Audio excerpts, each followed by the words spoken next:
Hello friends, welcome to EPG Pathshala. I am Sheila Rai, Professor of Law in National Law University, Orissa. I would be discussing with you Foreign Contribution Regulation module. Let us start with a story. There is a story of a man who wanted to be rich and prayed to God for it. God appeared before him and asked him to make a wish. He wished that whatever he touches should turn into gold. God smiled and granted him the wish. From then on, whatever the man touched became of gold. Not only the things and the house he owned, but also the flowers in the garden and the food he ate turned into gold. Finally, he touched his daughter, who immediately turned into gold. The man understood the fault in his reasoning, but it was too late. Moral of the story is that there are values in life which lose their importance if turned into gold, but we realize it too late. The sparkle of gold blinds us to the extent that we are not able to see that we are hurting the fabric of social, economic and national life. Before we realize that the economic interest actually becomes the substructure and social, cultural and political life of the country becomes the superstructure on it. Here it is necessary that money remains in our control rather than we in control of money and thereby in control of those who provide us with that money. For this reason, sovereign nations regulate the inflow and outflow of money. Foreign Contribution Regulation Act was passed for this reason in 1976 to regulate acceptance of foreign contribution and foreign hospitality by persons working in important areas of national life like politicians, judges, public servants, journalists, printers, etc. The act was passed in view of the controversy that erupted after news from the New York Times published in Economic Times on 14 June 1967 that CIA of US had given a substantial amount to certain political parties and candidates in India. Information Bureau was asked to prepare a report on the use of foreign money in the general elections held in 1967. Although the government refused to share the report with the Lok Sabha, the Union Home Minister Y.B. Chavan later admitted that in a statement in the Lok Sabha that any precise assessment of the financial assistance received is not possible, but indications are that it is selective and is not so small as to be ignored. There is also a reason to think that funds obtained from foreign sources were used in the last general elections. Keeping these aspects in view, government proposes to bring forward a comprehensive legislation to impose suitable restrictions on receipt of funds from foreign organizations, agencies or individuals. In 2010, the old law was replaced by the new Foreign Contribution Regulation Act of 2010. The new law was felt necessary due to various reasons. It was found that only 18,000 of over 40,000 organizations receiving foreign funds reported to the government and submitted their accounts. It was also suspected that foreign funds were being used to finance anti-India terror activities. According to Minister of State for Home, Mr. Ajay Maken, new law was necessary to prevent powers which wanted to use foreign funds to divide the country on religious basis. Simple regulation, however, cannot be used as a tool for suppression and an instrument against individual rights. Money provides power, but persons in power can stop the flow of legitimate money to common people and starve them of necessary power to shield themselves from suppression. The law on foreign contribution regulation in India and the controversy surrounding it is a story of the above two essential aspects of political life, money and power. The law had been made 40 years back to ensure that power is not seized by foreign money. At the same time, allegation is that persons in power misuse the law to disempower common man by stopping legitimate means of earning money which can be used for social upliftment. Let us examine the law relating to regulation of foreign contribution in India. Foreign inward and outward remittances are regulated through number of laws such as Companies Act 2013, Unlawful Activities Prevention Act 1967, and Foreign Exchange Management Act 1999. Money Laundering Act 2002 is also a law. Foreign investment is necessary component of today's globalized economy. In light of this necessity, India also liberalized its foreign exchange regime and replaced the Foreign Exchange Regulation Act by Foreign Exchange Management Act. Foreign investment up to 100% has been allowed in many sectors through automatic route. Very few foreign investments now require approval by government authorities. However, globalization simultaneously created a set of new challenges like terrorism and money laundering. For these reasons, Financial Action Task Force, which is an international governmental body, was created in 1989 to combat terrorist financing and money laundering. India is also a member of it. In one of its recommendations, the Financial Action Task Force has recommended regulation of activities and financing of the NGOs. In light of new challenges and in order to consolidate the law of foreign contribution, the old Foreign Contribution Regulation Act 1976 was replaced by the new Foreign Contribution Regulation Act of 2010. There are rules made under the new law, namely the Foreign Contribution Regulation Rules 2011. Let us analyze the law as it is in force. First question is, what is foreign contribution and foreign source? Foreign contribution has been defined in section 2H of the Act. It includes donation, delivery or transfer by any foreign source of any article not given as a gift for personal use if the market value of the article in India at the date of gift is more than Rs 25,000. Any currency, whether Indian or foreign, then any security as defined in section 2H of the Securities Contract Regulation Act 1956, which includes foreign security as defined in section 2 clause O of the Foreign Exchange Management Act.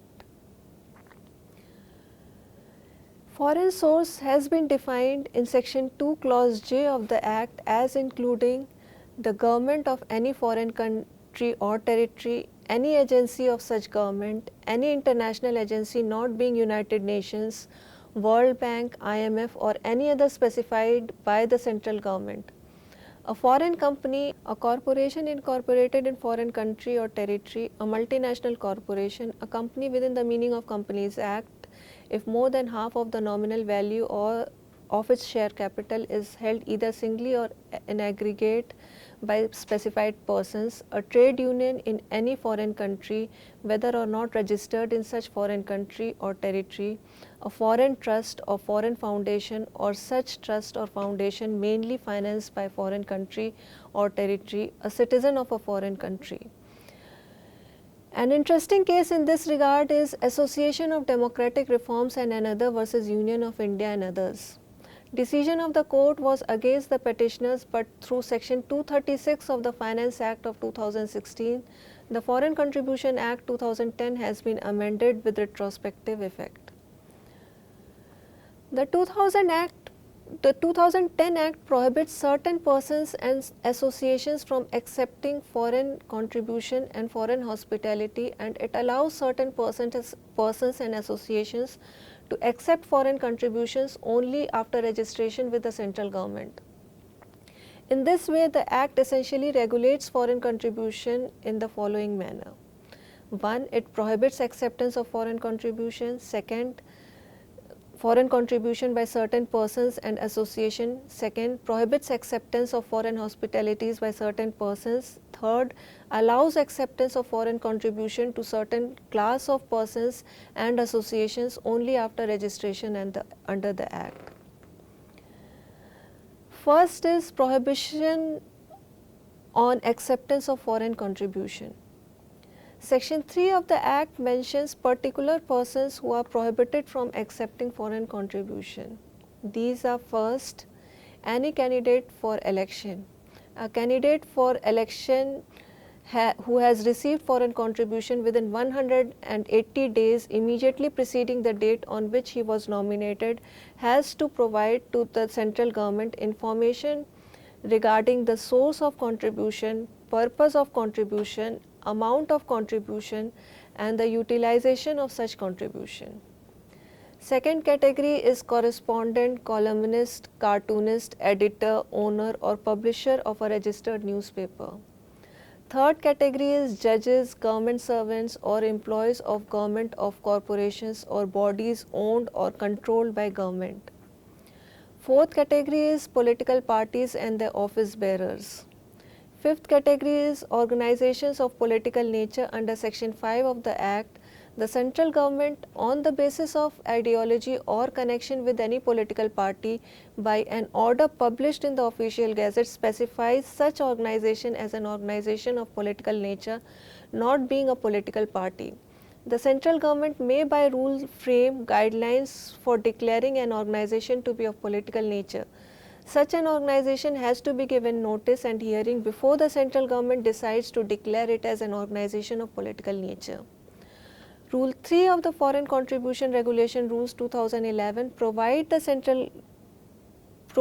the central government may specify an organization as an organization of political nature on the basis of specified grounds. These are: 1. Organization with avowed political objectives, 2. Trade unions with political goals, 3. Voluntary action groups with objectives of political nature or which participates in political activities. Next, front or mass organizations like student union, workers union, youth forums, women wing, political parties. Then organizations based on caste, community, religion, etc., whose activities or include advancement of political interests of such groups.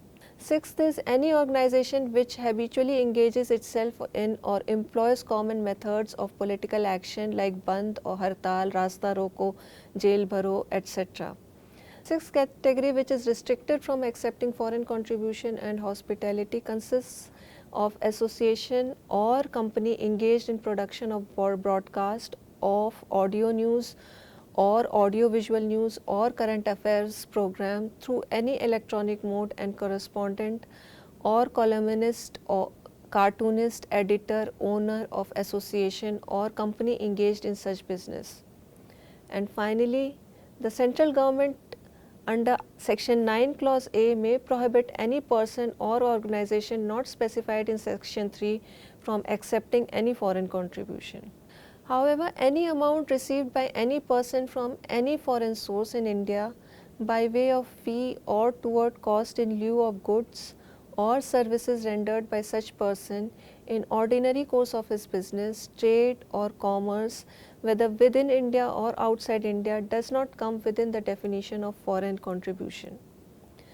Section 4 of the Act provides a detailed list of income from foreign source which would not be covered under the prohibition of Section 3 of the Act. Next issue is prohibition on acceptance of foreign hospitality. Foreign hospitality is defined in Section 2 Clause 1 of the Act. It means any offer not being purely a casual one made in cash or kind by a foreign source for providing a person with the costs of travel to any foreign country or territory or with free boarding, lodging, transport or medical treatment. Section 6 of the Act prohibits any member of a legislature or office bearer or of a political party or judge or government servant or employee of any corporation or any other body owned or controlled by the government from accepting foreign hospitality except with the permission of the central government. Such persons are allowed to receive foreign hospitality in case of emergency, provided they intimate it to the central government within 1 month of receiving such hospitality. Section 9 Clause B empowers the central government to require prior permission also from any person or class of persons not mentioned in Section 6 before acceptance of foreign hospitality. In an interesting case of Priya Pillai versus Union of India, Ms. Pillai was detained on the airport and was not allowed to leave the country as she was going to address a group of members of British Parliament about Mahan Coal Limited, a joint venture company formed by Hindalco and SR Power Limited. SR Power Limited was incorporated in Great Britain. company formed by Hindalco and Essar Power Limited. Essar Power Limited is incorporated in Great Britain. Petitioner was working with Indian chapter of Greenpeace International, and Greenpeace International was on the watch list of the Government of India under the Foreign Contribution Regulation Act. Greenpeace International had arranged the travel and accommodation for Ms. Pillai. It was held by the court that there was no bar on Ms. Pillai receiving foreign hospitality as against foreign contribution, which was clear from the joint reading of the provisions of Section 9 Clause E, Section 6 and Section 2(1)(I) of the Foreign Contribution Act. Third category is cases when acceptance of foreign contribution is conditional on registration. Under Section 11 of the Act, it provides that any person having definite cultural, economic, educational, religious or social program shall not accept foreign contribution without obtaining certificate of registration from the central government. Under Section 9 Clause D of the Act, the central government may by notification in the official gazette also specify other persons or class of persons who need prior permission, the area or areas, purpose in which contribution or the source or sources from which the foreign contribution can be accepted with prior permission of the central government can also be specified. Certain conditions are also to be fulfilled before application for registration is accepted. These are: first, the person making the application should not be a fictitious or benami, should not be involved in activities related to conversion, not being prosecuted or convicted for spreading communal tension, not guilty of diversion, misutilization of funds, not found guilty of propagation of sedition, not likely to use foreign contribution for personal gains or divert it for undesirable purposes, has not contravened the provisions of the Act and has not been prohibited from accepting foreign contribution. Second condition is that the person making the application for registration has taken a reasonable activity in the chosen field of the society and has prepared a reasonable project. Third condition is that the person or the office bearers or directors of the association have not been convicted of any offence under any law for the time being in force. Acceptance of foreign contribution should not lead to incitement of any offence or endanger the life or personal security of any person. Fourth condition is that the acceptance of foreign contribution should not prejudicially affect the sovereignty and integrity of India, the security, strategic, scientific or economic interest of the state, the public interest, freedom or fairness of elections to any legislature, friendly relations with foreign states, harmony between religious, racial, social, linguistic, regional groups, castes or communities. Again, in case involving Greenpeace, that is Greenpeace in India Society versus Union of India, the petitioner was not allowed to access funds remitted to it by Greenpeace International and Climate Works Foundation. It was contended by the government that Greenpeace was on the watch list of the government.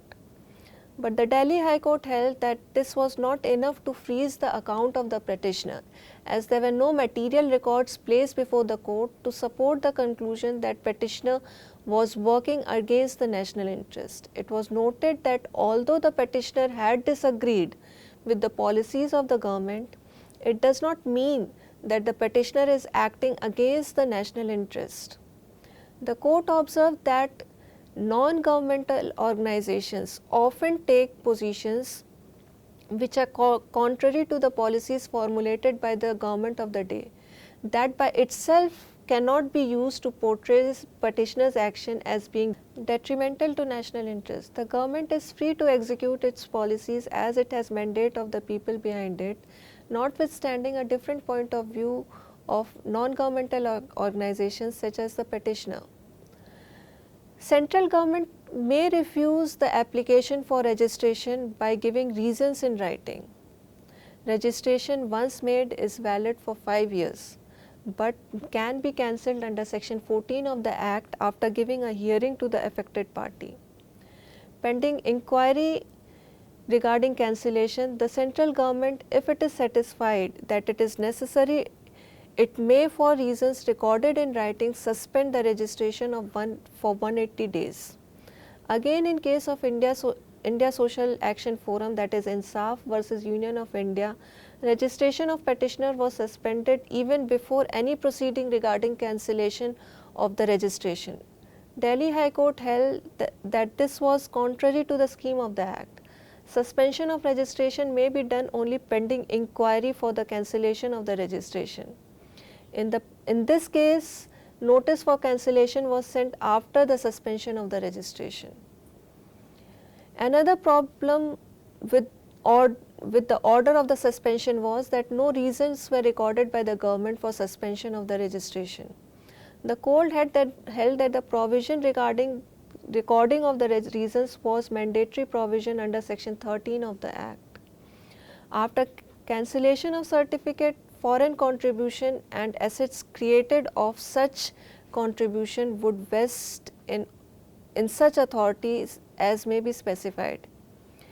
If person who had been permitted to receive foreign contributions ceases to exist, its assets and contributions would be disposed of in accordance with the law under which the person was registered, and in absence of such law, the central government may by notification specify the authority which would dispose of the assets in the manner as may be specified. Another important part of the law is that it also regulates utilization and transfer of foreign contribution.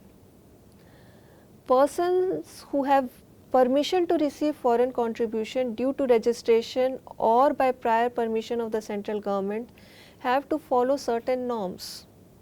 First norm is that the contribution is utilized for the purpose for which it was given.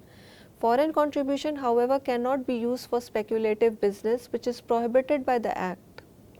Rule 4 of the Foreign Contribution Rules 2011 include the following within the ambit of speculative business. 1. Any activity or investment which has an element of risk or appreciation or depreciation of original investment linked to market forces, including investment in mutual funds or in shares. B. Participation in any scheme that promises high returns like investment in chits or land or similar assets not directly linked to the declared aims and objectives of the organization or association. It has been clarified that a debt-based secure investment cannot be treated as speculative investment. Second is that not more than 50% of such contribution can be utilized to make administrative expense without prior approval of the central government. Rule 5 of the Foreign Contribution Regulation Rules 2011 gives a list of expenses which would be considered administrative expenses. Section 7 of the Act prohibits transfer of foreign contribution without prior approval of central government by persons who have permission to receive foreign contribution due to registration or by prior permission of the central government to any person who does not have certificate of registration or has not got prior permission of the central government. If after necessary inquiry the central government is satisfied that any person has acquired any Indian or foreign security, article or currency in contravention of any provision of the Foreign Contribution Regulation Act, the central government may prohibit such person from paying, delivering, transferring or otherwise dealing with them except according to the direction of the central government. In such cases, section 7 clause 2, 7 clause 3, 7 clause 4 and 7 clause 5 of the Unlawful Activities Prevention Act would apply to such persons, and such articles, currency or security Prevention Act would apply to such persons and such articles, currency or security. There are certain provisions to regulate registration also.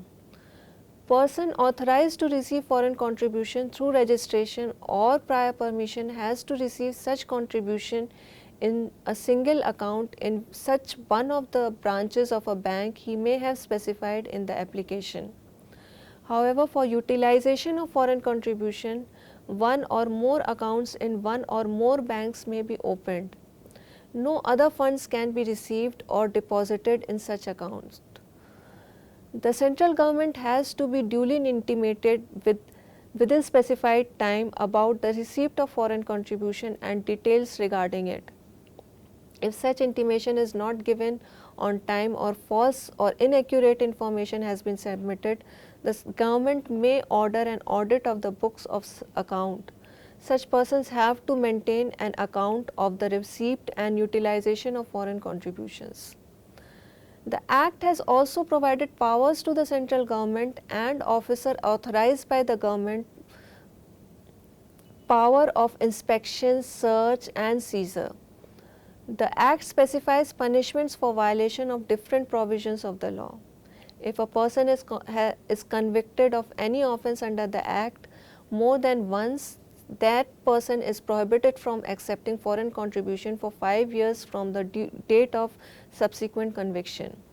The Act has provisions for adjudication, appeal and revision also. Revision application to central government cannot be made if there is possibility of appeal in a case. Provisions of CRPC are applicable to the extent they do not conflict with the Act. Validity of the Foreign Contribution Regulation Act and rules has been challenged in Insaf versus Union of India. It was argued that sections 5 clause 1, 5 clause 4 of the Act are ultra vires articles 14, 19(1)(a), 19(1)(c) and 21 of the Constitution of India.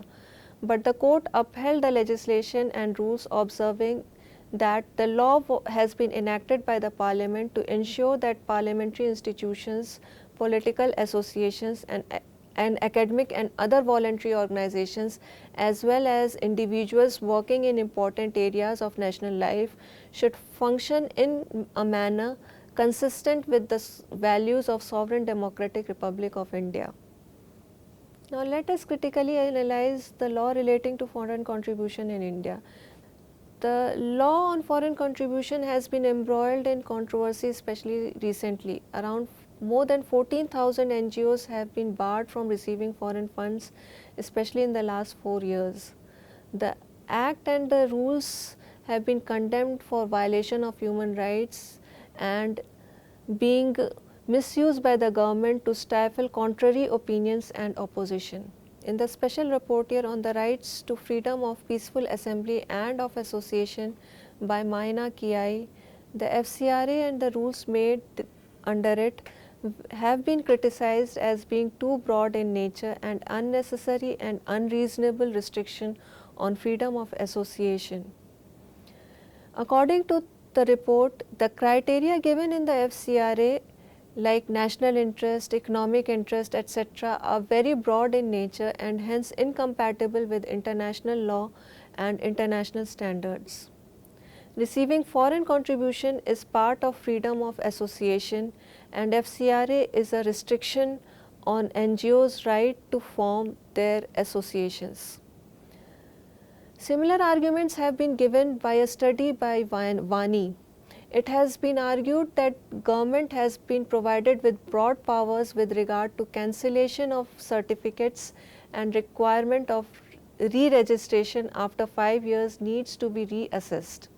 It has also been argued that CRPC should be made applicable in relation to provisions relating to search and seizure and confiscation. Vani has also highlighted concerns of the voluntary sector in relation to amendments of the Foreign Contribution Regulation Rules 2011, whereby application and other procedures have to be completed online. According to Vani, this creates problem for small voluntary organizations in villages, etc. It has also been pointed out that the law and policy of the government is at odds with the current foreign investment regime of India, whereby foreign investments are allowed in many sectors, including in electronic media. On the other hand, need for regulation of foreign contribution has been felt both by both at national and international level. The Financial Action Task Force has pointed out number of gaps in regulation of non-profit sector in India. For example, no review has been taken by the Government of India about adequacy of domestic laws to regulate the non-profit sector, and no periodic assessment has been taken for the sector's vulnerability to terrorist financing. Only organizations registered under the Income Tax Act and the FCRA can be monitored. Over 2 million foreign and domestic non-profit organizations work in India, and the government has proper records and information about less than 1 lakh NGOs.